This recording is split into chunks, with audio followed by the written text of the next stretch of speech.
আমরা আদম আলাইহিস সালামের সাক্ষাতের জন্য গিয়েছিলাম, আর আদম আলাইহিস সালাম উপহার স্বরূপ আমাদেরকে কিছু পাতা খাওয়ার জন্য উপহার দিয়েছিলেন।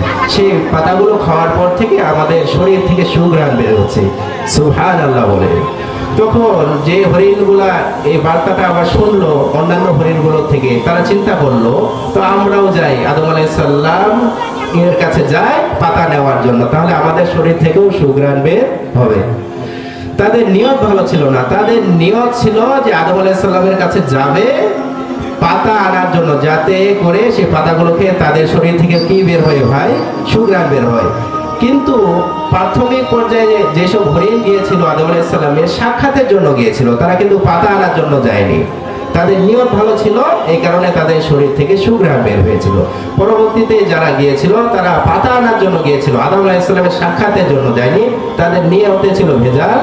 এই কারণে পরবর্তীতে যে হরিণগুলো গিয়েছিল তারা পাতা পেয়েছে ঠিক, আদম আলাইহিস সালাম তাদেরকে পাতা উপহার দিয়েছে ঠিক, তারা খাওয়ার পরে তাদের শরীর থেকে আর কোনো ঘ্রাণ বের হয় না। তার মানে এ থেকে বোঝা গেল যে প্রথম হরিণীগুলো যে গিয়েছিল আদম আলাইহিস সালামের সাক্ষাতের জন্য, তাদের নিয়ত ছিল ভালো, উপহার স্বরূপ পেয়েছিলেন আদম আলাইহিস সালাম কর্তৃক পাতা, সেই পাতাগুলো খাওয়ার পরে তাদের শরীর থেকে সুঘ্রাণ যিনি বার করে দিয়েছিলেন তিনি কে?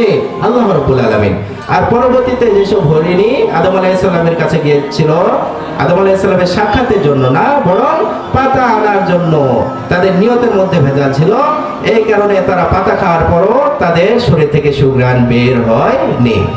এজন্য আমাদেরকে সর্বপ্রথম নিয়ত পরিশুদ্ধ করতে হবে। এই কারণে রাসূল করিম সাল্লাল্লাহু আলাইহি ওয়াসাল্লাম বলেন ইন্নামাল আমালু বিন্নিয়াত, প্রতিটি কাজ নিয়তের উপর নির্ভর করে।